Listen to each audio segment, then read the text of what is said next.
You know, in my 37 years of hauling cargo across the galaxy, I thought I'd seen everything. Smugglers, pirates, sentient space mushrooms that tried to sell me insurance. But nothing, and I mean nothing, prepared me for the day I got that transmission. I'm Captain Rex Malone, by the way, owner and operator of the cargo vessel Lucky Strike, which is neither lucky nor particularly striking. But the name came with the ship and I'm too lazy to change it. My crew consists of 3 beings who somehow managed to make my life both easier and infinitely more complicated. First there's Dr. Penny Voss, our xenobiologist. Penny's got more degrees than a thermometer and twice as much paranoia. She won't touch alien food without running it through 17 different scanners first. Last week, she quarantined herself for 3 days because she thought a space dandelion might be plotting against her. Spoiler alert, it wasn't.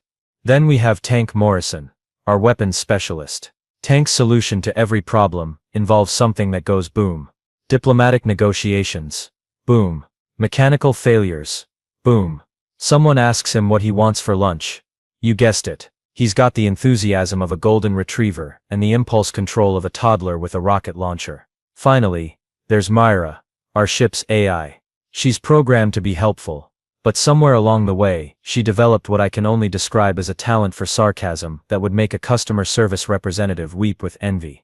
She insists it's a feature, not a bug. So there I was, enjoying a perfectly mediocre cup of synthetic coffee and wondering why the artificial creamer always tastes like disappointment, when the emergency beacon started screaming.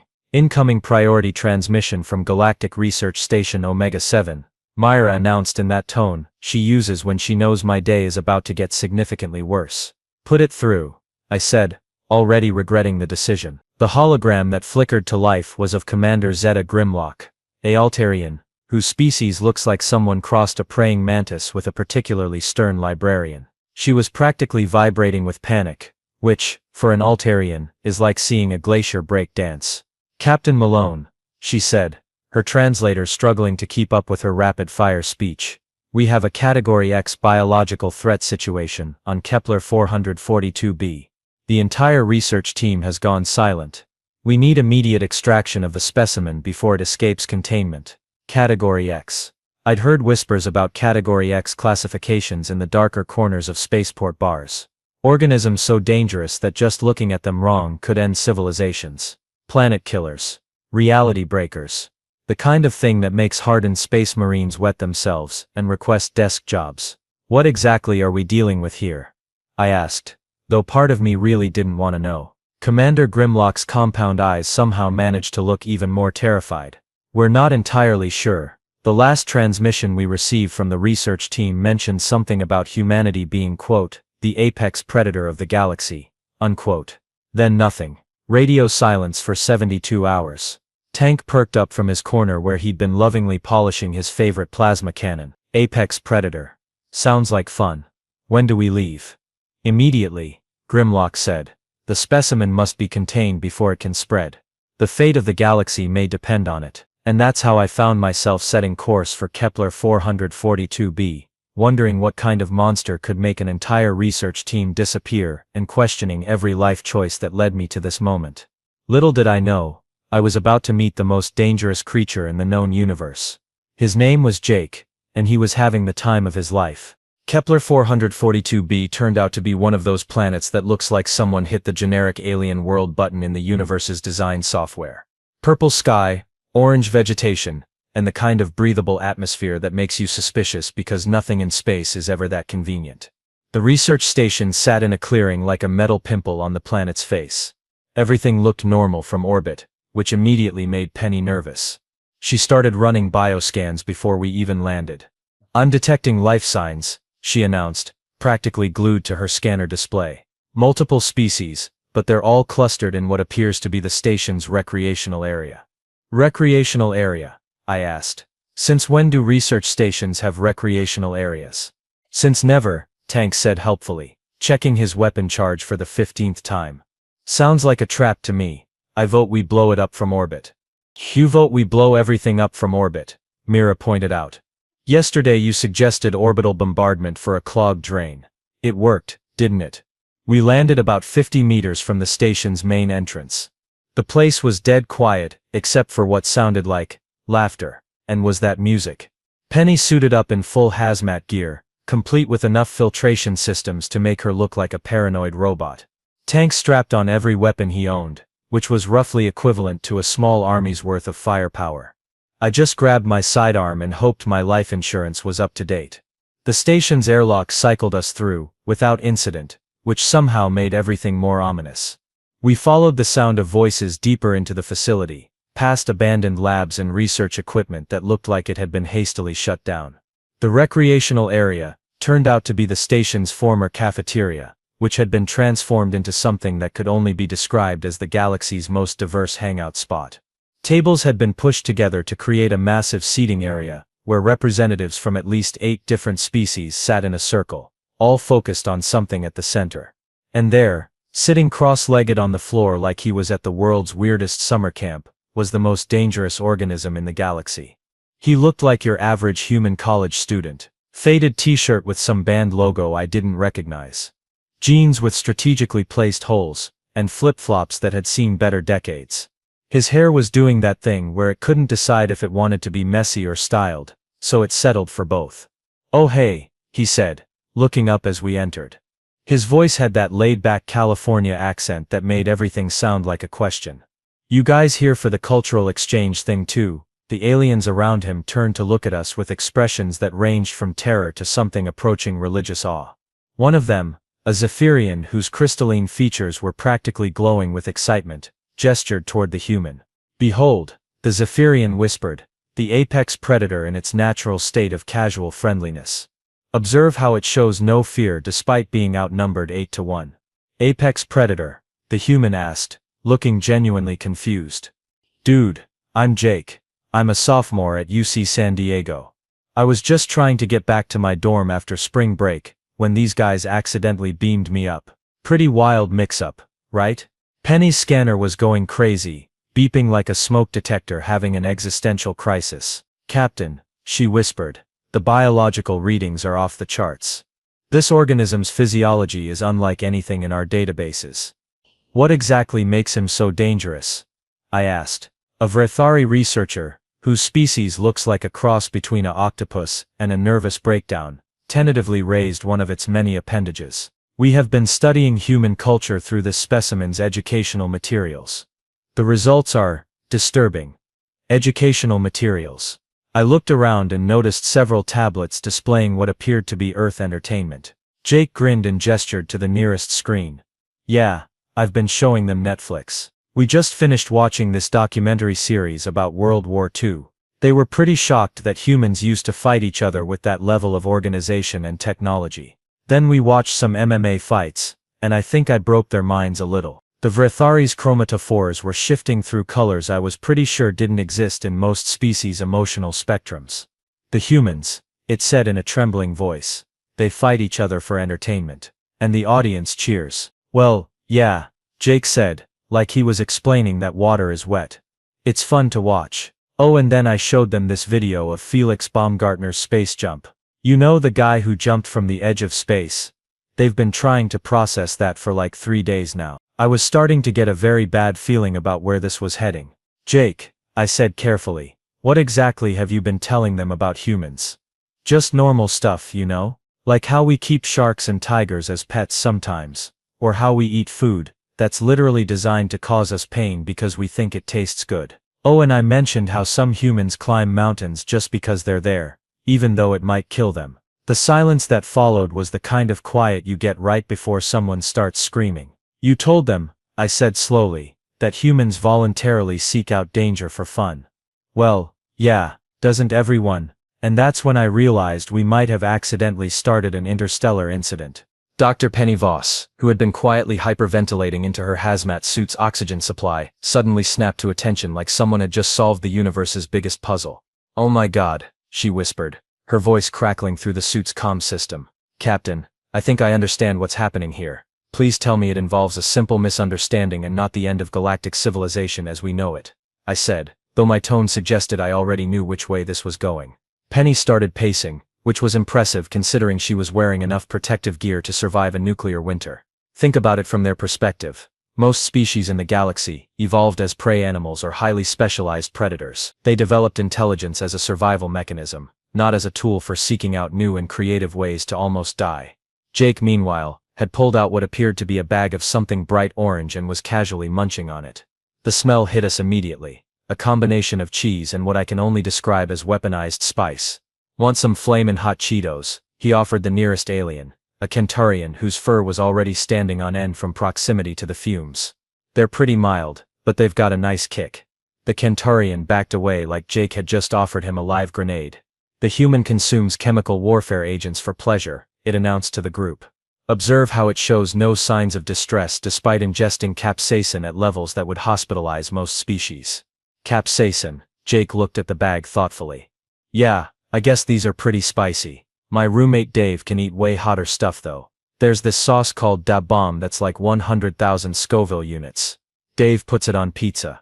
I watched several aliens physically recoil at this information. The Vrathari was now cycling through colors that I was pretty sure indicated either deep philosophical contemplation or a complete nervous breakdown.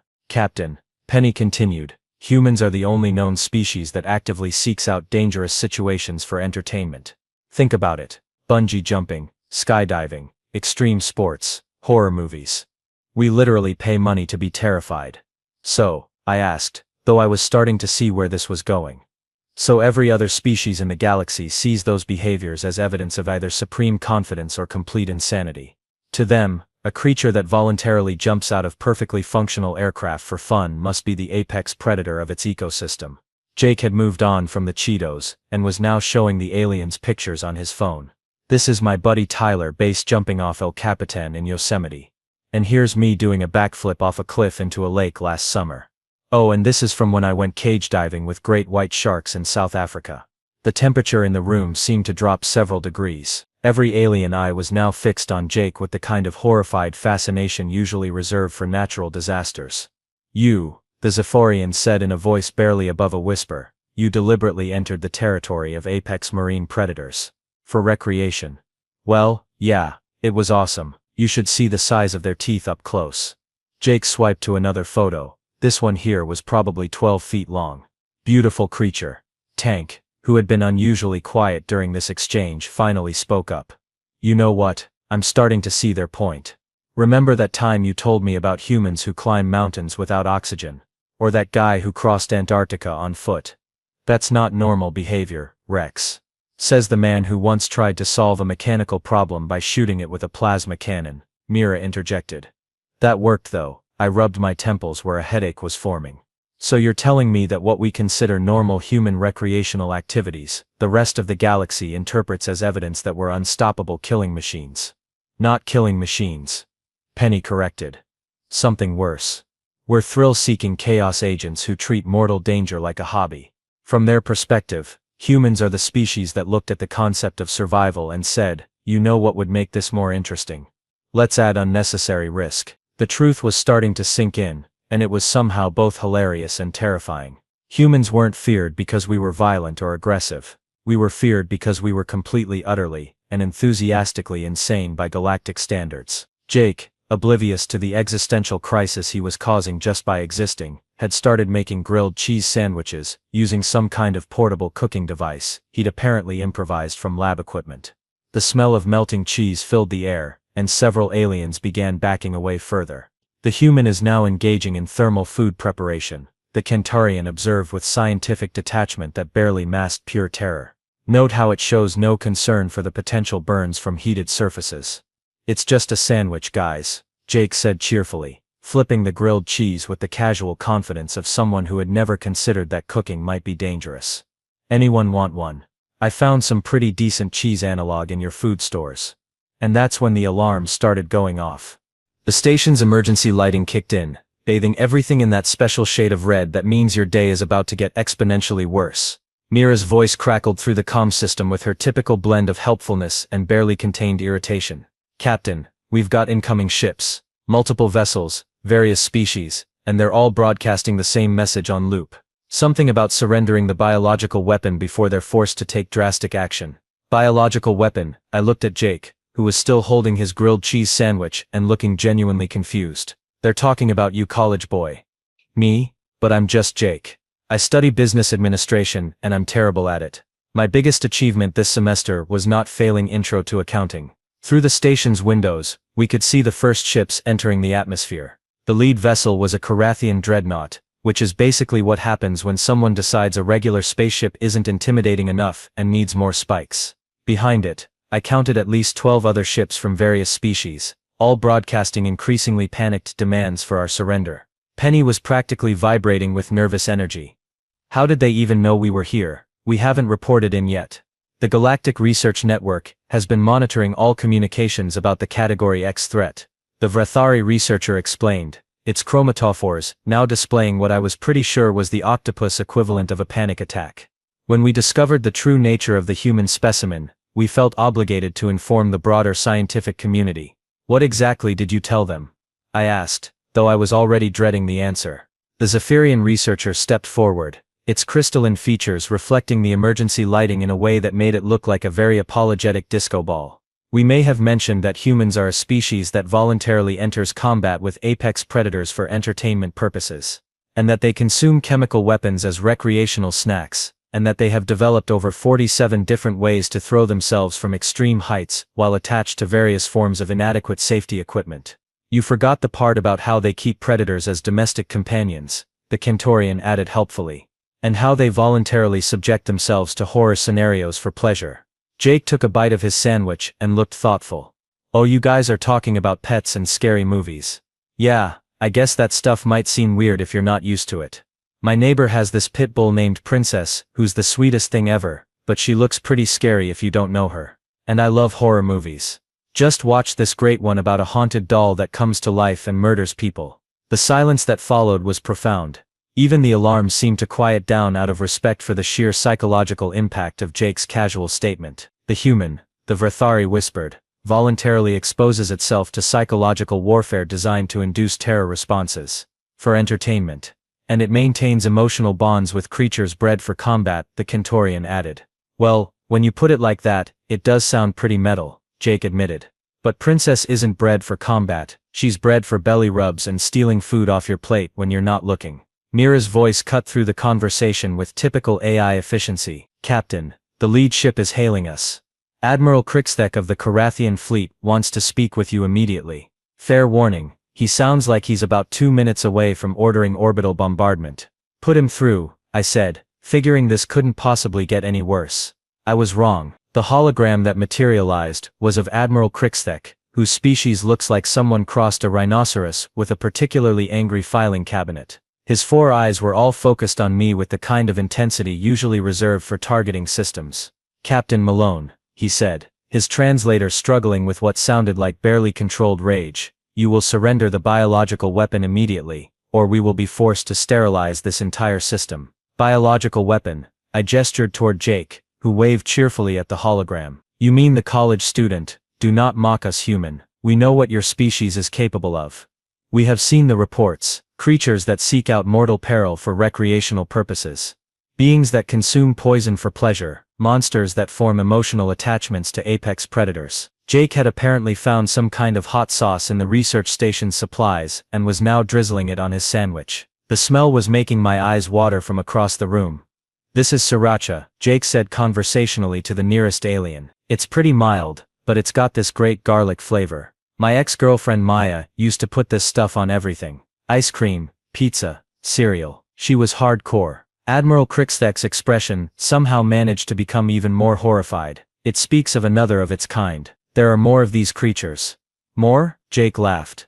Dude, there are like 8 billion humans on Earth, and Maya's not even close to the most extreme person I know. There's this guy in my dorm who does parkour off the roof of the administration building, and my cousin Brett once ate a Carolina Reaper pepper on a dare and then went to his calculus final. The effect of this information on the assembled alien fleet was immediate and dramatic. Several ships began powering up their weapons systems, while others started broadcasting emergency retreat signals. The Carathian dreadnought's main cannon began charging with a low humming sound that made my teeth itch. 8 billion, Admiral Crixthek repeated, his voice barely above a whisper. 8 billion creatures that voluntarily engage in near-death experiences for entertainment. Well, not all of them, Jake said helpfully. My mom's pretty scared of heights, but she does marathon running, which is basically just torturing yourself for 26.2 miles, and my little sister's into competitive cheerleading, which is basically gymnastics but with more ways to fall and hurt yourself. Tank had been unusually quiet during this entire exchange, but now he spoke up with the kind of dawning realization that usually precedes either enlightenment or complete mental breakdown. Rex, he said slowly. I think I'm starting to understand why everyone's so scared. Remember when you told me about that human sport called rugby, where they basically play football without padding and consider head injuries a badge of honor? Or Australian rules football, I added, feeling a strange mix of pride and horror, where the entire point seems to be creating the most chaotic and dangerous version of every sport simultaneously. The humans have weaponized recreation, Admiral Crixthek said, his 4 eyes wide with a mixture of awe and terror. They have turned survival itself into a form of entertainment. Jake finished his sandwich and wiped his hands on his jeans. You know what, you guys seem really stressed about this whole thing. Maybe what you need is to try some extreme sports yourselves. I bet there's a great cliff jumping spot somewhere on this planet. Nothing clears your head like plummeting toward the ground at terminal velocity. The response to this suggestion was immediate. Half the alien fleet began emergency jump procedures, while the other half started charging their weapons. Admiral Crixthek's hologram flickered as his ship's power systems were apparently redirected to either fleeing or preparing for the fight of their lives. Captain Malone, the Admiral said, his voice now carrying the weight of someone who had just realized he was facing an existential threat to galactic civilization. We are prepared to offer you anything you want. Territory, resources, technology. Just keep that thing away from populated systems. That thing, I said, looking at Jake who was now trying to show the Kentorian how to make paper airplanes, is a sophomore business student, who's probably failing most of his classes. Exactly, Admiral Crixthek said grimly. A creature so confident in its abilities that it voluntarily subjects itself to academic torture while simultaneously consuming chemical weapons and forming emotional bonds with predators. The fact that it appears to be failing at its chosen educational path only makes it more terrifying. It suggests that humans consider formal learning to be a recreational challenge, rather than a necessity for survival. And that's when I realized that maybe, just maybe, we had stumbled onto something bigger than a simple first contact scenario. Maybe we had discovered humanity's true place in the galactic community. We weren't the warriors or the diplomats or the traitors. We were the universe's designated crazy people, and apparently, that was the most terrifying thing anyone had ever encountered. The situation deteriorated rapidly from there, which I hadn't thought was possible until it actually happened. Within the hour, we had gone from a simple pickup mission to what appeared to be the opening act of an interstellar war, and the cause of it all was currently trying to teach a Verthare researcher how to fold origami cranes. See, you fold it like this. Jake was saying, completely oblivious to the fact that 17 different alien fleets had now surrounded the planet. My little sister taught me this. She's really into crafts. Last month she made this whole diorama of the Battle of Gettysburg using just popsicle sticks and fake blood. The Verthare's chromatophores were cycling through what I was pretty sure was the biological equivalent of a blue screen of death. The juvenile humans, it whispered. They recreate ancient conflicts as entertainment. Oh yeah. Emma's really into history, especially the violent parts. She did this whole presentation on medieval torture devices for her middle school history class. Got an A+. I was starting to understand why the aliens were so terrified. Every single thing Jake said sounded like evidence that humans were bred for warfare and psychological intimidation. The fact that he was saying it all with the casual enthusiasm of someone discussing the weather only made it worse. Mara's voice crackled through the comm system with an update that somehow managed to sound both helpful and apocalyptic. Captain, we've got a new arrival. Admiral Glorb of the Hegemony Grand Fleet is requesting immediate communication. Also, his ship is approximately the size of a small moon and appears to be equipped with enough firepower to sterilize the entire system. Of course it is, I muttered. Put him through. The hologram that materialized was easily the most impressive alien I'd ever seen, and I've seen some doozies. Admiral Glorb belonged to a species called the Hegemony, which looks like what would happen if you crossed a jellyfish with a crystal chandelier and then gave it a really bad attitude. His translucent body pulsed with bioluminescent patterns that I was pretty sure were the equivalent of profanity in his native language. Captain Malone, he began, his voice carrying the authority of someone who had probably conquered entire star systems before breakfast. I am Admiral Glorb, Supreme Commander of the Hegemony Defense Force. I have come to personally oversee the containment of this threat to galactic civilization. Threat. I gestured toward Jake, who had successfully taught the Verthare how to make a paper crane and was now attempting to explain the concept of paper football. He's making arts and crafts. Precisely, Admiral Glorb said, his bioluminescent patterns shifting to what I assumed was the color of deep concern. We have analyzed the data provided by the research team. This creature represents the most dangerous form of psychological warfare ever encountered. It projects an aura of harmless friendliness while simultaneously demonstrating capabilities that suggest it could single-handedly destabilize entire civilizations. Jake looked up from his paper football demonstration. Oh hey there, cool light show, dude. Are you bioluminescent? That's awesome. I knew this marine biology major who was really into jellyfish. She used to dive with them all the time, even the dangerous ones. Said the stings were totally worth it for the photos. The effect of this statement on Admiral Glorb was immediate and dramatic. His bioluminescent patterns shifted to what I could only describe as the color of existential dread. It speaks casually of voluntary exposure to venomous creatures, he announced to his fleet. This confirms our worst fears. The humans have evolved beyond the need for basic survival instincts. Survival instincts? Jake laughed. Nah, we've got those. We just like to test them sometimes. You know, see how far we can push things before they break. Like my roommate Dave. He once ate nothing but energy drinks and pizza rolls for 2 weeks straight just to see what would happen. What happened? The Cantorian asked, apparently unable to resist the horrifying fascination of human self-destructive behavior. He passed out during his organic chemistry final and had to retake the class, but he said it was totally worth it for the experience. Dave's hardcore like that. Admiral Glorb's patterns were now cycling through colors that probably didn't exist on most worlds. The humans, he said slowly, voluntarily damage their own biological systems to gather experiential data. They treat their own bodies as experimental subjects. Well, when you put it like that, it sounds pretty scientific, Jake said cheerfully. But mostly we just do stuff because it's fun. Like, have you ever been to a music festival? Thousands of people standing in a field for days, sleeping in tents, eating questionable food, and listening to music so loud it damages your hearing. It's amazing. Thousands, Admiral Glorb repeated faintly. They gather in groups of thousands to voluntarily subject themselves to sensory damage and primitive living conditions. Burning Man's even crazier, Jake continued. Apparently warming to the topic. People spend weeks in the desert with limited water and extreme temperatures, just to build art installations and then burn them down. My cousin went last year and said it was the best week of his life, even though he got dehydrated and had to be treated for heat exhaustion. Tank, who had been listening to this exchange with growing understanding, suddenly spoke up. Jake, have you ever been in a fight? A fight? Not really. I mean, I did karate for a while when I was a kid, but that was more about discipline and self-control. Although I did try boxing once. Got my nose broken in the first round, but it was actually pretty fun. There's something pure about it, you know. Just you and another person, testing your limits. The silence that followed this statement was so complete that I could hear the hum of the station's life support systems. Every alien in the room was staring at Jake with the kind of horrified fascination usually reserved for natural disasters or cosmic phenomena. It engages in ritualized combat.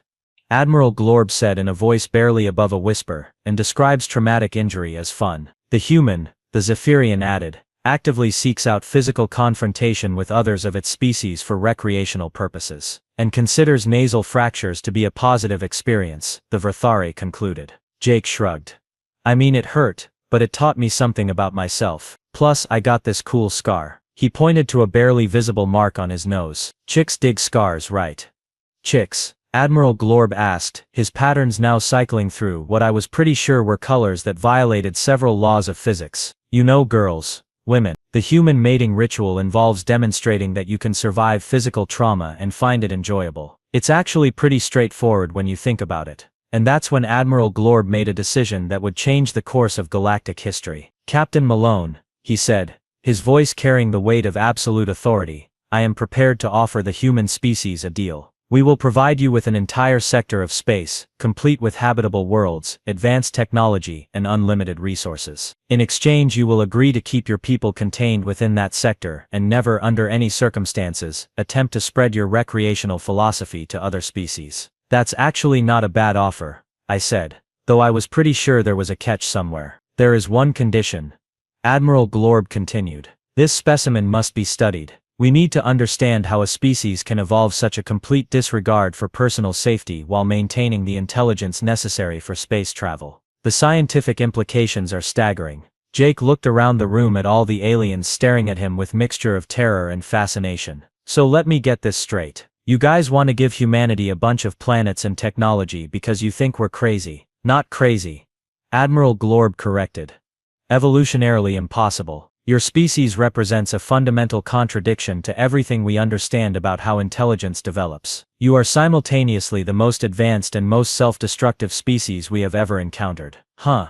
Jake said thoughtfully. That's actually kind of cool. So what would this studying involve? Because I've got classes to get back to, and I'm already behind on my economics homework. The human treats formal education as a secondary priority. Admiral Glorb noted to his fleet. Even when offered unlimited resources and territory, it remains concerned about academic obligations that it has already admitted to failing. I'm not failing, Jake protested. I'm just struggling with some of the concepts. Macroeconomics is really hard. It voluntarily subjects itself to complex cognitive challenges despite acknowledging its inadequacy in those areas. The Zephyrian observed. The human approaches intellectual difficulty the same way it approaches physical danger, as a recreational opportunity. You guys are really reading a lot into this, Jake said, but he was smiling. I just want to graduate and maybe get a job somewhere. Nothing too exciting, maybe something in marketing or customer service. The reaction to this statement was immediate and dramatic. Half the alien fleet began emergency jump procedures, while the other half started broadcasting surrender signals. Customer service, Admiral Glorb said faintly. It seeks employment in direct conflict resolution with hostile entities, as recreation. And that's when I realized that maybe Jake was right. Maybe we were reading too much into this. But then again, maybe that was exactly the point. After all, only humans would find the idea of dealing with angry customers to be a reasonable career choice. The standoff continued for another 3 hours, during which Jake managed to inadvertently terrify the assembled alien fleets by casually mentioning human activities that apparently violated every known principle of evolutionary psychology. The final straw came when he started talking about something called Black Friday shopping.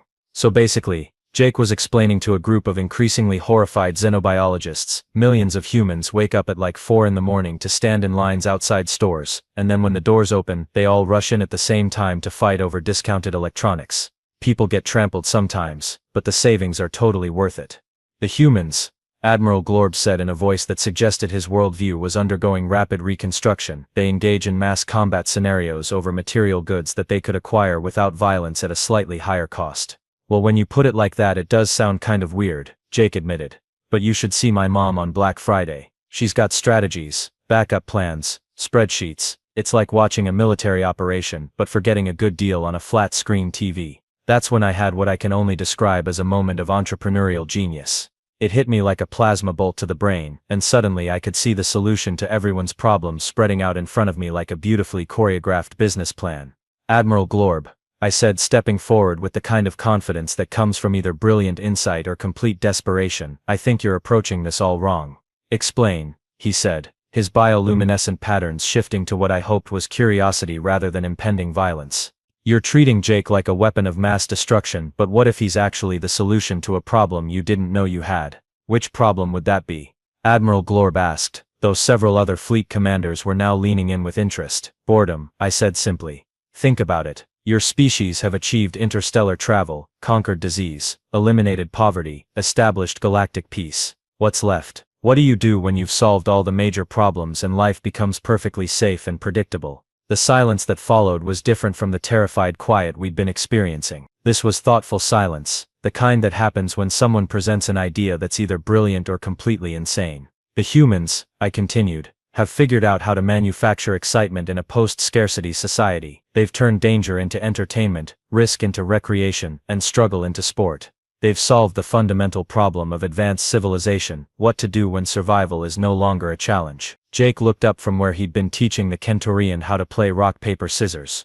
Are you talking about extreme sports? Because I know this guy who does wingsuit flying. He jumps off mountains wearing basically a flying squirrel suit. Super dangerous, but the footage is incredible. Yes, I said, gesturing toward Jake like he was a particularly impressive PowerPoint presentation. Exactly that. What if instead of fearing human recreational philosophy, you learned from it? What if Jake here could teach your species how to add calculated excitement back into your lives? Admiral Glorb's patterns shifted through several colors before settling on something that looked suspiciously like intrigue. You're suggesting that this human could serve as an instructor in voluntary risk-taking behavior. I'm suggesting, I said, warming to the theme, that Jake could be the galaxy's first extreme experience consultant. Think about it. Controlled danger, managed risk, supervised thrills, all the excitement of human-style recreation with proper safety protocols and medical supervision. You want me to teach aliens how to do extreme sports? Jake asked, looking genuinely excited for the first time since this whole mess started. That sounds awesome. I bet I could set up a sick base jumping course on one of those cliff planets in the Kepler system. The reaction from the assembled aliens was immediate and visceral. Half of them looked terrified, while the other half looked intrigued.